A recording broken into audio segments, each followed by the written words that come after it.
Alright guys, so back with another review today, and today this is something I've been waiting on for a long time, and I finally got one for Christmas. Obviously, day of this filming, it's Christmas Day, about maybe 11 or 12, but this is the ScaleTrains rivet counter C44-9W, the fully accurate, the only fully accurate dash 9 ever produced in HO scale.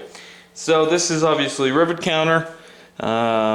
This is BNSF Heritage 2 scheme because why not?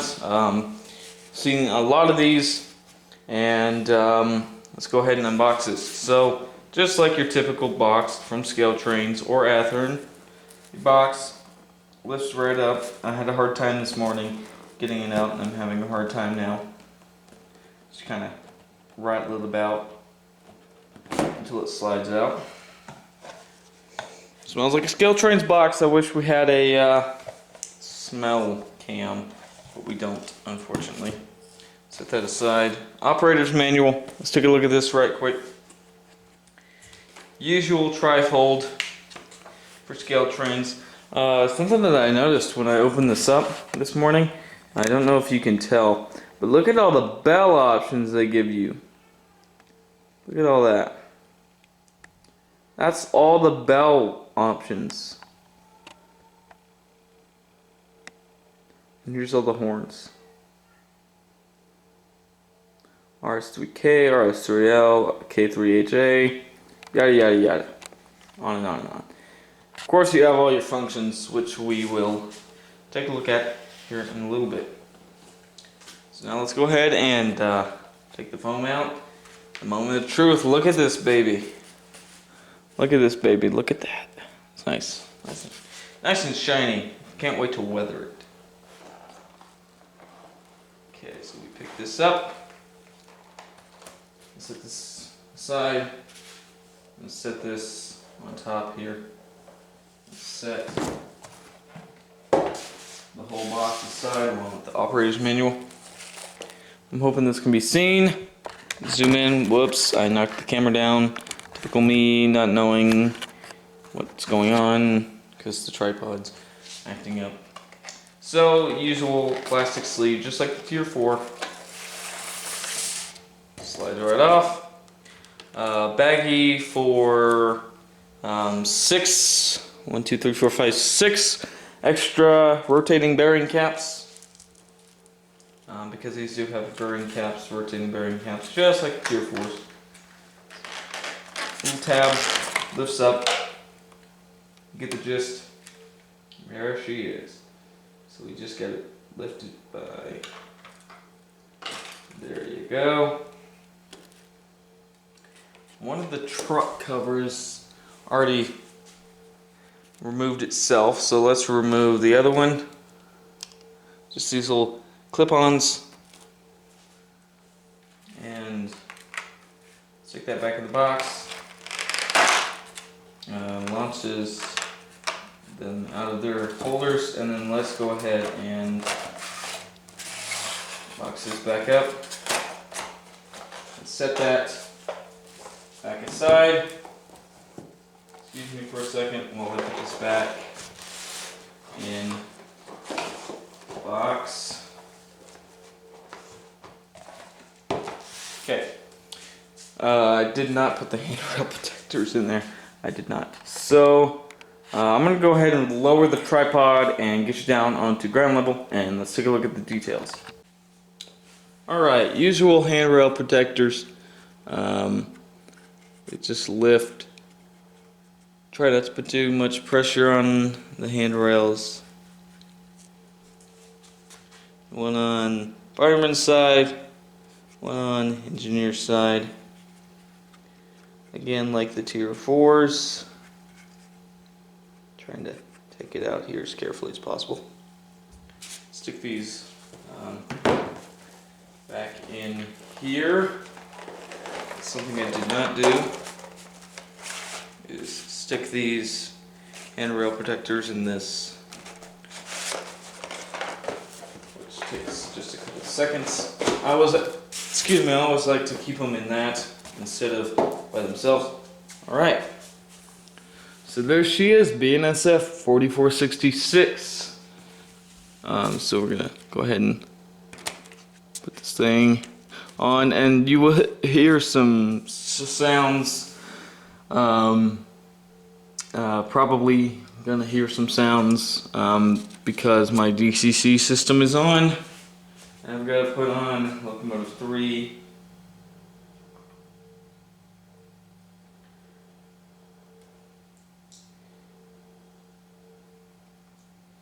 Okay, so here we are, up close and personal. This is BNSF 4466. I've seen this one 24 hours at Saginaw earlier this year, back in May. This is such a beautiful model, and it looks the part, I just have to say. Now there is a couple things I will have to update. The PT, or the antenna on top, is incorrect for my era. These are this model represents 4466 and the rest of the Dash 9s as delivered, as they were delivered in 1999 for BNSF in the H2 scheme. And so it's a little bit out of my era.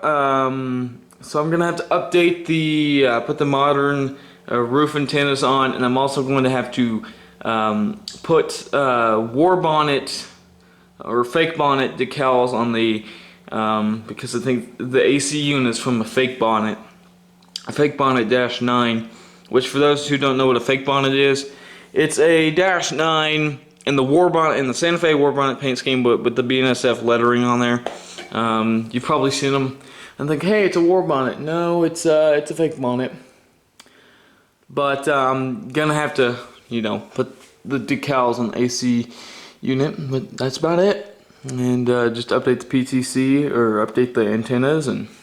But yeah, let's go ahead and take a look at this thing. I'm gonna go ahead and point my screen up so I can see. Of course, let's take a look at the fantastic truck detail, rotating bearing caps.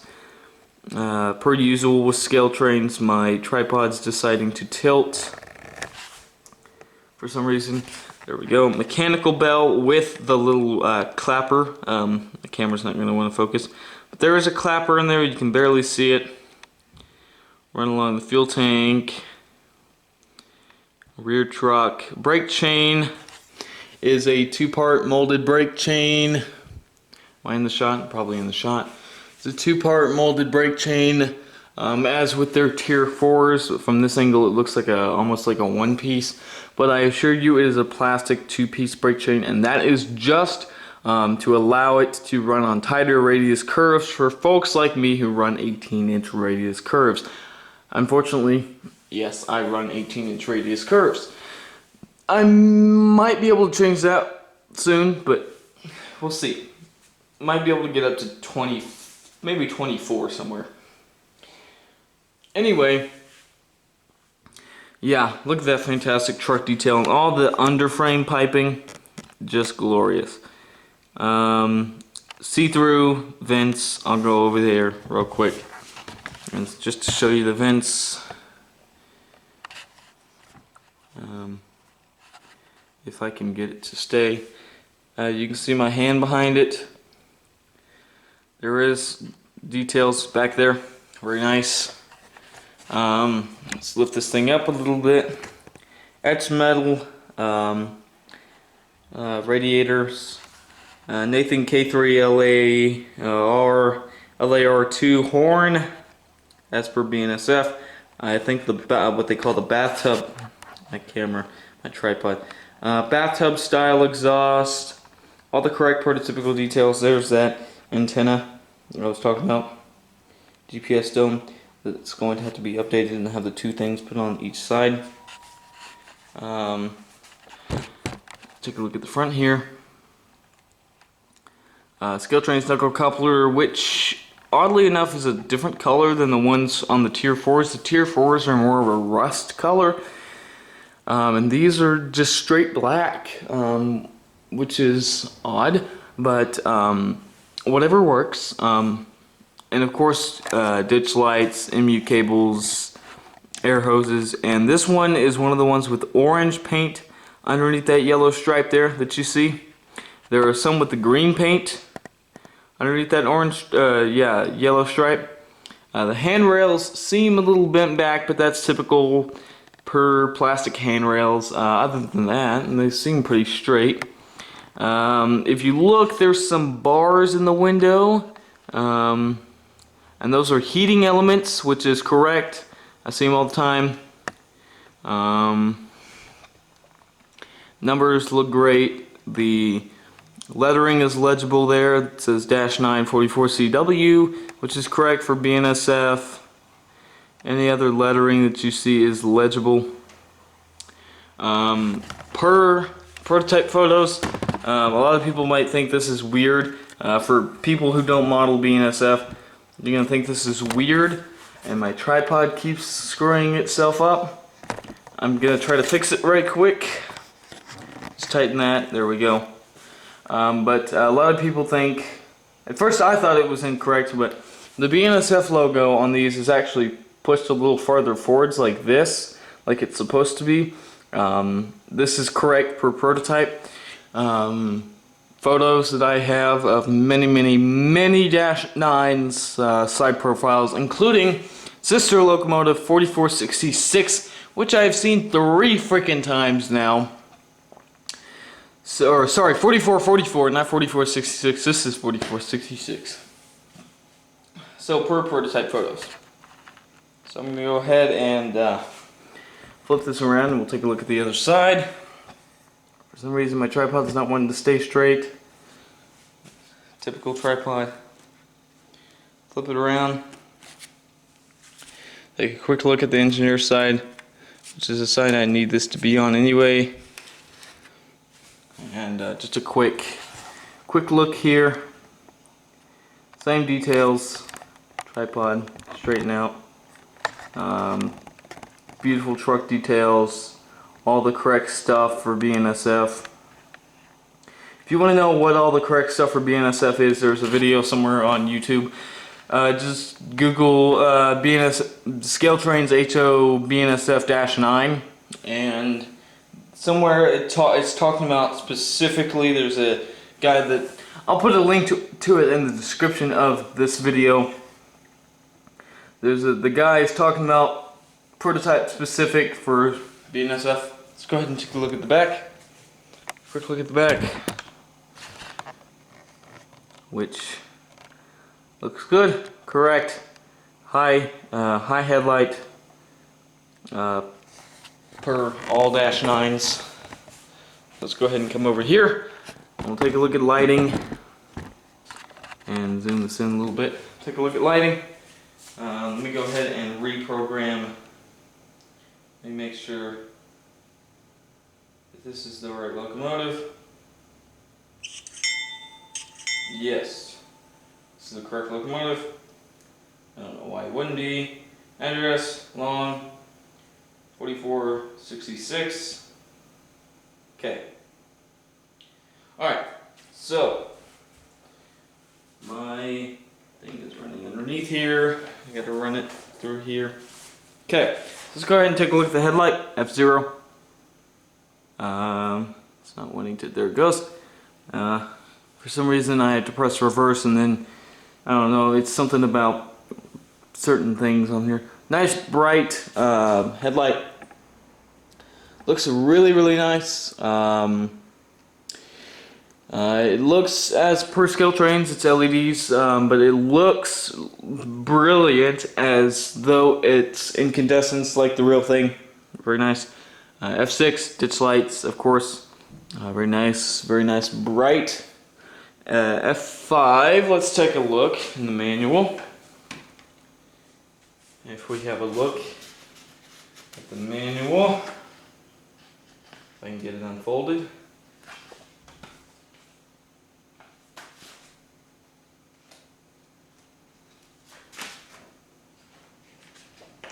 Okay, there we go. Sorry, took me a second. DPU mode is on F5, just like the just like the Tier 4s. So if you hit F5 going forwards, you can see the rear light is on. It's a little, oh yeah, because it dims it, so it's kind of hard to see with my hand, but the rear headlights, let me go ahead and check the rear headlights. The rear headlights seem a little dim to me. It could just be me, but compared to the front headlights, let's go ahead and show you right quick. This is not dimmed at all. Compared to the front headlights, it seems, I don't know if it's showing up on camera, but to my eye, it seems, and the bottom one seems to be a little less bright, but that's okay.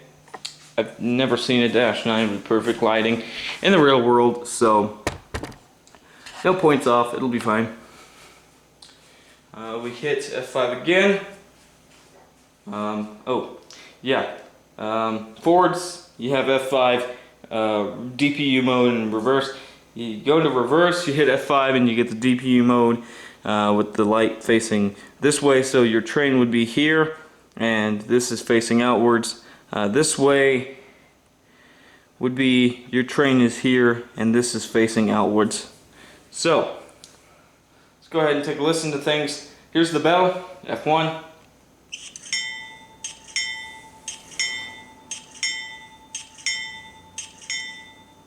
Now, I've heard that that's not the correct bell, and it doesn't sound to me like the correct bell. It sounds more like a Dash 8, C40-8M, if that's right, C40-8, C40-8 something bell that Santa Fe had. Doesn't sound right to me.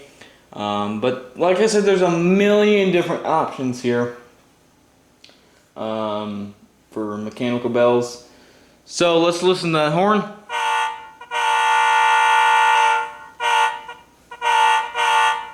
And that is, I believe, I'm not sure.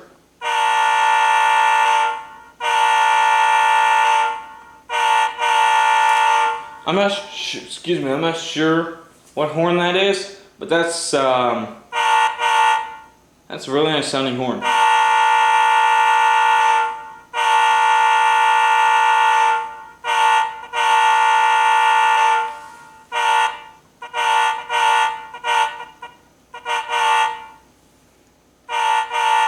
Very nice sounding. So, F3 coupler.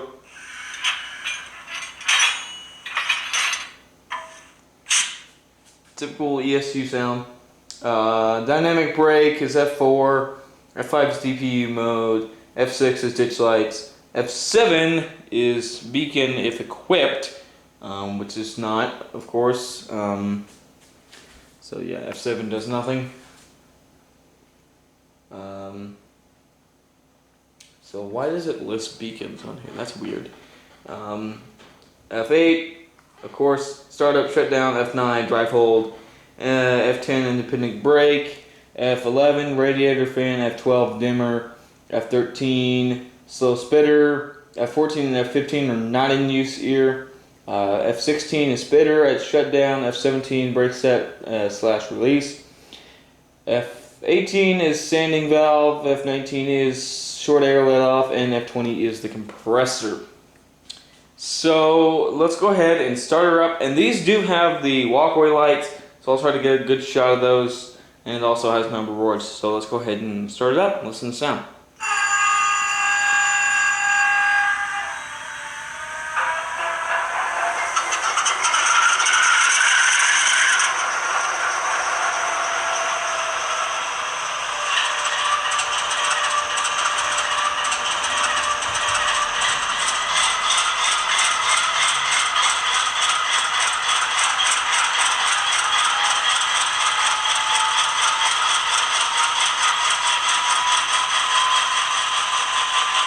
That is one heck of a prime mover.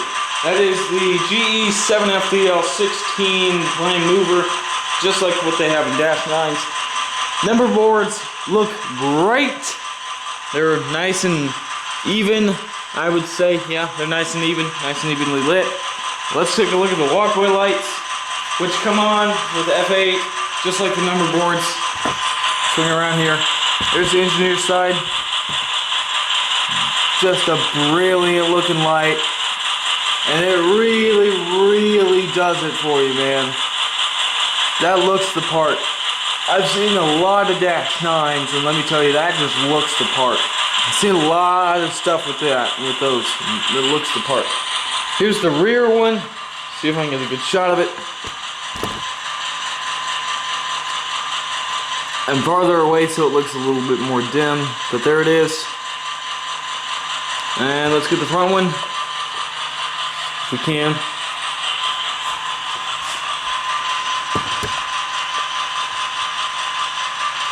You can just barely make it out there.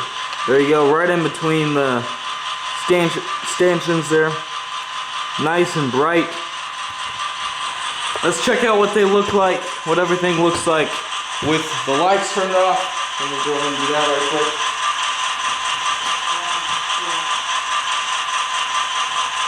There you go, nice and bright. Walkway lights are very nice, very nicely done. As you can see, they're nice and bright, but not too bright.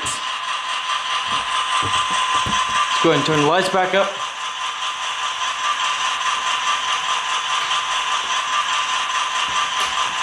There you go. And that's just an awesome sounding prime mover. I can listen to that all day. So let's take a listen, or take a listen to dynamic brakes, which is F4. I'm gonna zoom out a little bit. Oh, I am zoomed out all the way. So we're gonna start it moving, and there it goes. It has that kind of GE lag that it kind of sits there and has to rev itself up. There you go. And starts moving. Here's that dynamic brakes for you.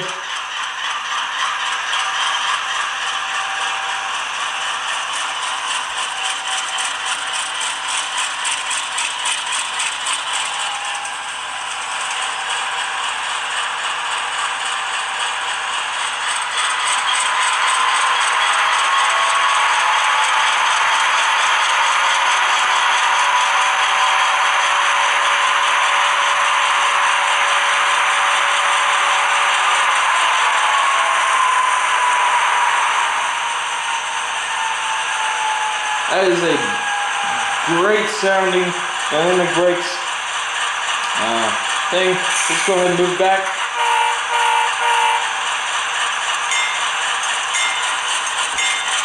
And then we'll do a little test here. I'll show you the drive hold feature. And then we'll go ahead and do a speed test. Go ahead and take a look at these rotating bearing caps right quick.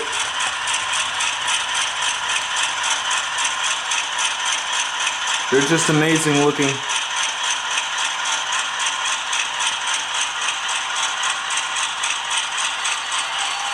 There's the brake squeal.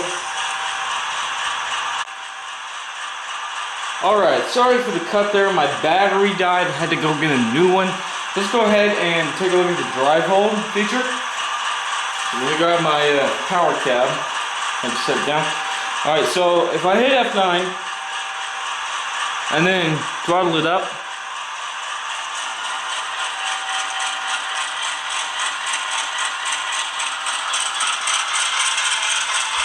you can hear it throttle up, but it's not moving. Let's go all the way.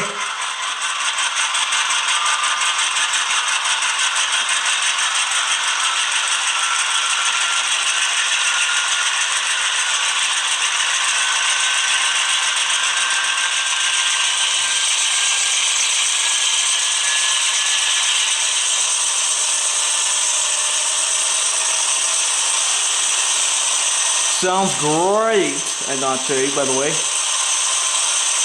And then notching down.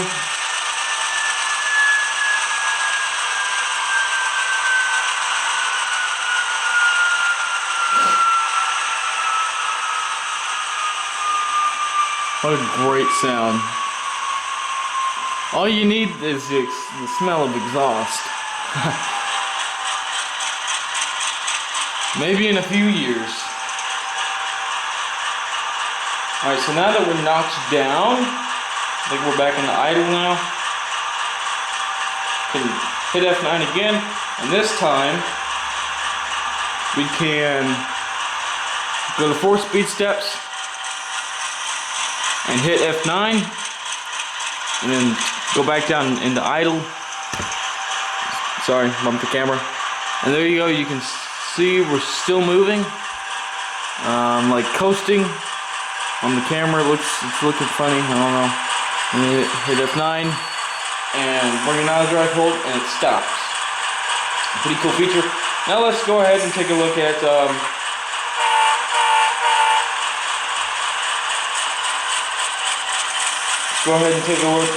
the slow speed performance.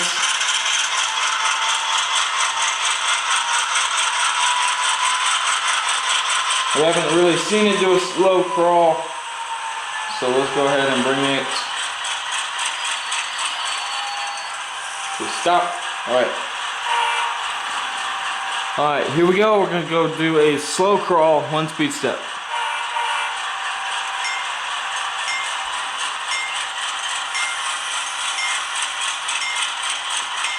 That is 1 speed step, and I see just a little bit of jerking, but this is a brand new locomotive.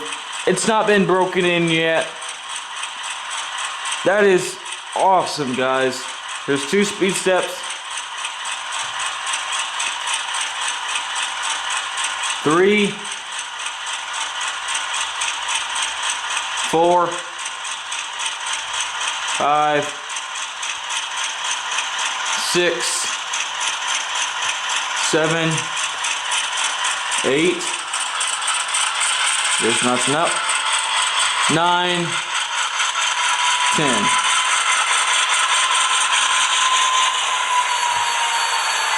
Let's check reverse.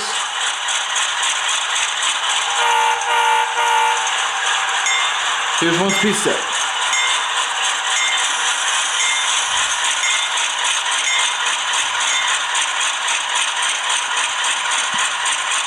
Again, just a little bit of hesitation. That's expected though, because it hasn't been fully broken in. So once it's broken in, it should be fine. 2, 3, 4, 5, 6, 7, 8, 9, 10.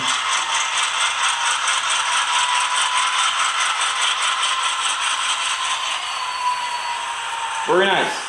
Now the reason I'm doing slow speed instead of high speed is because everyone can rip a locomotive around at 100 scale miles an hour like the 027 guys. But what really matters is if it can do a slow crawl. If it can do a slow crawl, that's automatically a win. You can rip it around at 70 speed steps and it's going to function fine. It's going to run. But what really matters is starting off that 1 speed step, 2 speed step, 3, up to really about 4 is what I consider about where it starts to get like, okay, yeah, that's, But yeah, so let's go ahead. I'm going to shut this down and listen to the engine shut down. And then we're going to weigh this thing, and then I'll give you guys my thoughts on the model, and then we'll do a run by it.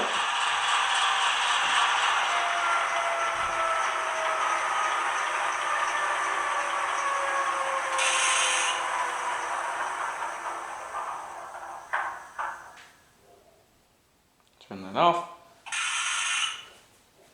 I'm going to try F20 right quick, which is supposed to be compressor. I don't know if it's cycling by itself.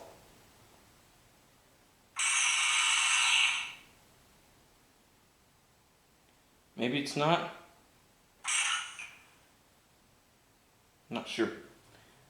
Anyways, let's go ahead and take it off and let me turn on the scale here. Supposedly has ESU power packs. Let's see. Yep, ESU power packs. see how much this thing weighs. 1 pound, 7.5 ounces. Let me go ahead and bring the camera up here so you guys can see. It's kind of a glare there. 1 pound, 7.5 ounces. It says 7.5, not 75. Let's go ahead and go to grams. 667 grams.